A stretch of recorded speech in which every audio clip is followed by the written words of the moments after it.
नमस्कार दोस्तों, राधे राधे। स्वागत है आपका मेरे इस चैनल माँ धर्म गंगा में।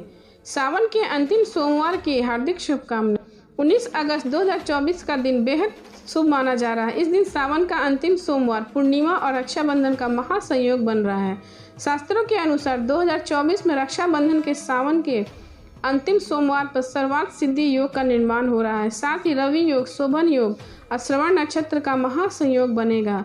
इस दौरान सुबह से लेकर रात 8:40 तक शुभ संयोग बन रहा है। ऐसे में महादेव की पूजा और राखी बांधने के लिए यह समय बहुत ही शुभ माना जा रहा है। अब सुनिए सावन के 5वें सोमवार की कथा। एक दिन भगवान शिव ने माता पार्वती से कहा कि हे पार्वती, सावन का महीना चल रहा है, चलो जरा मृत्यु लोक पर भ्रमण कराते हैं।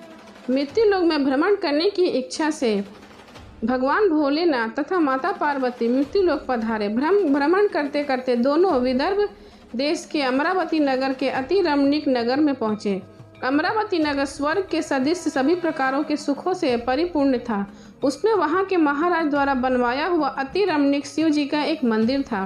भगवान शंकर भगवती पार्वती के साथ इस मंदिर में निवास करने लगे। एक समय माता पार्वती जी भगवान भोलेनाथ को प्रसन्न देखकर बोली, हे महाराज, आज तो हम दोनों चौसर खेलेंगे। शिव जी ने प्राण प्रिय की बात को मान लिया और चौसर खेलने लगे। उसी समय मंदिर का एक पुजारी ब्राह्मण मंदिर में पूजा करने आया। माता पार्वती ने पूछा पुजारी से कि पुजारी जी बताओ, इस बाजी में हम दोनों में से कौन जीतेगा। ब्राह्मण बिना विचारे जल्दी से बोल उठा कि महादेव की ही जीत होगी। थोड़ी देर बाद बाजी समाप्त हो गई और पार्वती जी जीत गई। पार्वती जी को बहुत गुस्सा आया। ब्राह्मणों को झूठ बोलने के अपराध के कारण श्राप देने चली। भोलेनाथ ने पार्वती को बहुत समझाया, लेकिन उन्होंने ब्राह्मण को कोढ़ी होने का श्राप दे दिया। कुछ समय बाद पार्वती जी के श्रापवश पुजारी के पूरे शरीर में कोढ़ पैदा हो गया। वह बहुत अधिक दुखी रहने लगा। पुजारी को कष्ट भोगते हुए जब बहुत दिन गुजर गए, तब एक दिन देवलोक की अप्सराएं शिव जी के मंदिर में पूजा करने के लिए पधारी। पुजारी ने कोढ़ के कष्ट को देखकर उन्हें बड़ी दया आई। उन्होंने उनसे रोगी होने का कारण पूछा। पुजारी ने निसंकोच होकर सारी बातें बताई।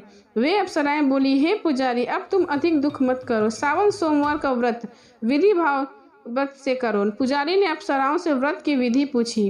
अप्सराओं ने बताया, सोमवार को भक्ति भाव से व्रत करो, साफ वस्त्र पहनो, संध्या व उपासना के बाद आधा सेर गेहूं का आटा लो और 3 भाग कर लो।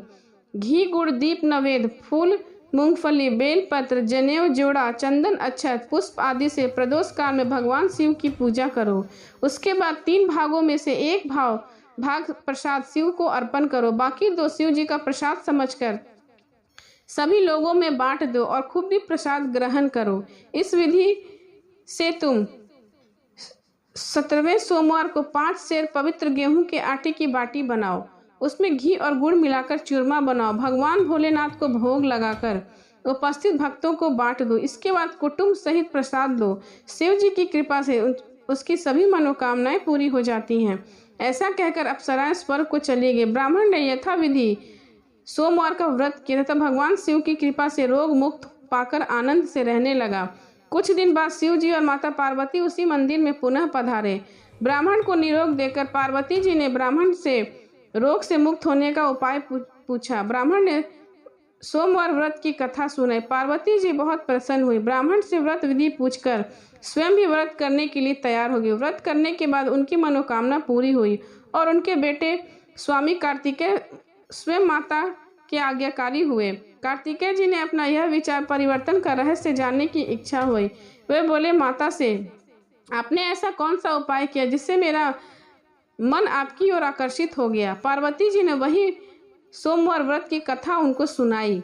कार्तिकेय जी ने कहा कि इस व्रत को मैं भी करूंगा, क्योंकि मेरा प्रिय मित्र ब्राह्मण बहुत दुखी दिल से परदेश गया है। मेरी इससे मिलने की बहुत इच्छा है।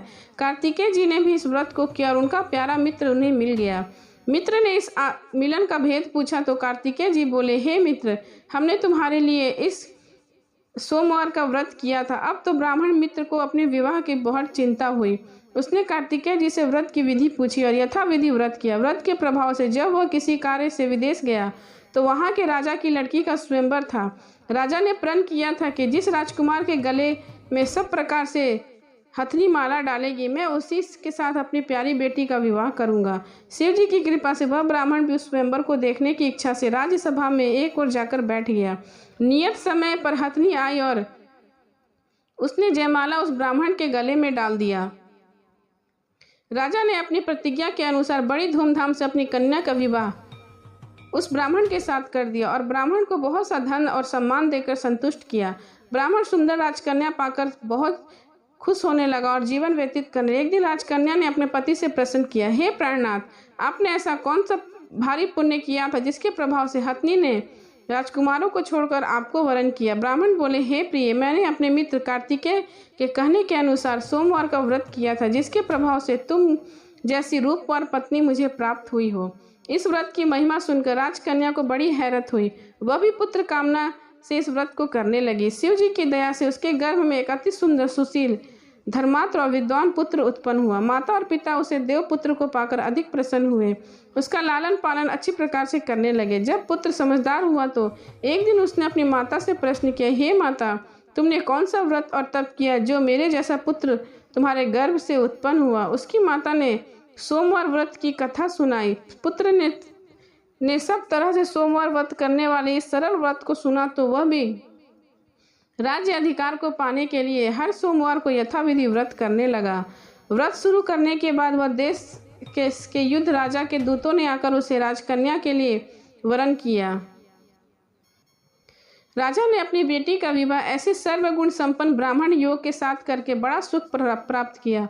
वृद्ध राजा ने दिव्यांग हो जाने के बाद इस ब्राह्मण को सिंहासन पर बैठा दिया, क्योंकि दिवंगत राजा का कोई पुत्र नहीं था। राज्य का उत्तराधिकारी होने पर भी यह ब्राह्मण पुत्र सोमवार का व्रत करता रहा। जब 17वां सोमवार आया तो प्रिय पुत्र ने अपनी प्रियतमा से पूजन सामग्री लेकर शिव पूजा के लिए शिवालय में चलने को कहा, परंतु उसकी पत्नी ने उसकी आज्ञा की परवाह न करते हुए दास दासियों द्वारा सब सामग्री शिवालय में भिजवा दिया और स्वयं नहीं गई। जब राजा ने शिव जी का पूजन समाप्त किया तब आकाशवाणी हुई, हे राजा, अपनी इस रानी को राजमहल से निकालो, नहीं तो यह तेरा सर्वनाश कर देगी। यह आकाशवाणी सुनने के बाद राजा ने आश्चर्य का ठिकाना न रहा। उसने मंत्रीगण को बुलाकर अपने सभापदों को बुलाकर, मंत्रियों ने मुझे आज शिव जी की आकाशवाणी हुई है, राजा तू अपनी इस रानी को राज्य से निकाल दे, नहीं तो यह तेरा सर्वनाश करेगी। राजा के मंत्री और सभापति सब आदि ने विस्मय से दुखों में डूब गए, क्योंकि जिस कन्या के कारण उसे राज्य मिला था राजा उसी को निकालने की बात कर रहा था। यह कैसे हो सकता है? पर राजा ने मंत्रियों की परवाह नहीं की, उसने अपनी पत्नी को राजमहल से निकाल दिया।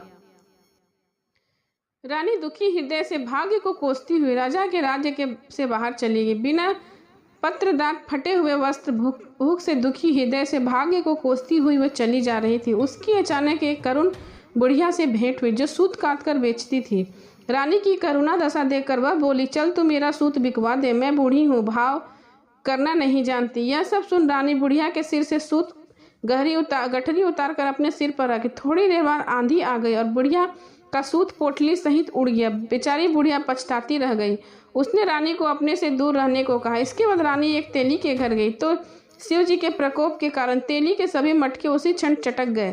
तेली ने भी रानी को अपने घर से निकाल दिया। वह बहुत दुख उठाती हुई रानी ने एक नदी के किनारे गई तो नदी का सारा जल सूख गया। उसके पश्चात रानी एक जंगल में गई। वहां सरोवर में पानी पीने गई तो उसके हाथ का स्पर्श होते सरोवर का नीलकमल के समान जल असंख्य कीड़ों से गंदा हो गया। रानी ने अपने भाग्य पर दोष करते हुए उस जल को पीकर पेड़ की छाया में विश्राम करना चाहो तो परंतु जिस पेड़ के नीचे विश्राम करती उस पेड़ के पत्ते तुरंत टूटकर गिर जाते। वन सरोवर जलाशय की ऐसी दशा देखकर वहां गाय चराते ग्वाला ने गोसाई जी से कहा। उसे जंगल की स्थिति मंदिर के पुजारी थे, उसको यह बात बताई। गोसाई जी के आदेश अनुसार ग्वाला रानी को पकड़कर गोसाई जी के पास लाए। रानी की मुख कांति और शरीर शोभा देखते गोसाई जी समझ गए कि यह अवश्य ही किसी विधि की गति की मारी कुलीन स्त्री है। पुजारी ने स्त्री से कहा, पुत्री, तुमको अपनी पुत्री के समान रखूंगा, तुम मेरे आश्रम में आकर रहो, मैं तुम्हें किसी भी प्रकार का दुख नहीं होने दूंगा। गुसाई जी के वचन सुनकर रानी को धीरज हुआ। वह आश्रम में रहने लगी। रानी ने भोजन बनाती तो उसमें कीड़े पड़ जाते, जल भर कर लाती तो उसमें कीड़े पड़ जाते। रानी की यह दशा देखकर गुसाई जी को बड़ा दुख हुआ। वह रानी से बोले, हे पुत्री, तुम्हारे ऊपर कौन से देवता का प्रकोप है जिसके कारण तुम्हारी ऐसी हालत हुई? पुजारी की बात सुनकर रानी ने शिव जी की महाराज के पूजन का बहिष्कार की बात पुजारी को बताई। शिव जी महाराज की अनेक प्रकार की स्तुति करते रानी बोली, पुत्री, सब मनोरथ पूर्ण करने वाला सोमवार व्रत करो, उसके प्रभाव से इस कष्ट को मुक्ति होगी। गुसाई जी की बात मानकर रानी सोमवार व्रत करने लगी। व्रत विधि विधान सहित पूजन किया। उस व्रत के प्रभाव से राजा के हृदय में विचार आया कि रानी को गए हुए बहुत समय बीत गया, ना जाने कहाँ कहाँ भटकती होगी, उसे ढूंढना चाहिए। यह सोचकर रानी को तलाश करने के लिए राजा ने चारों दिशाओं में दूत भेज दिया। वे दूत रानी को तलाश करते हुए गोसाई जी के आश्रम पहुंचे। वहां रानी को पाकर उसने रानी को अपने साथ ले जाने का आग्रह करने लगे, परंतु गोसाई जी ने मना कर दिया। दूत चुपचाप वापस लौट आए और राजा को रानी का पता बतलाया। रानी का पता पाकर राजा गोसाई जी के आश्रम में गया और उनसे कहा, महाराज, जो देवी आपके आश्रम में रहती वह मेरी पत्नी है। शिव जी के प्रकोप के कारण मैंने उसको त्याग दिया था। अब मैं भोलेनाथ की कृपा से उसे लेने आया हूँ। कृपया मुझे अपनी पत्नी को साथ ले जाने की आज्ञा दें। यह सुनकर गोसाई जी बड़े प्रसन्न हुए। उन्होंने रानी को राजा के साथ जाने की अनुमति दे दी। राजा बड़ी प्रसन्नता से रानी को महल लेकर आए। सारे राज्य में उत्सव मनाया गया और चारों तरफ प्रसन्नता की लहर दौड़ गई। राजा प्रजा अपनी रानी के आने की खुशियां मनाने लगे। राजा और रानी भी फिर नियम पूर्वक सोमवार व्रत का पालन करते हुए बहुत समय तक आनंद पूर्वक भूलोक पर निवास करते रहे। अंत समय में दोनों को मोक्ष की प्राप्ति हुई। इस प्रकार जो मनुष्य सोमवार व्रत को श्रद्धा पूर्वक करता है, उसकी सभी मनोकामनाएं भगवान शिव जी की कृपा से पूर्ण होती है और उसे मोक्ष की प्राप्ति होती है। बोलो भगवान भोलेनाथ की जय।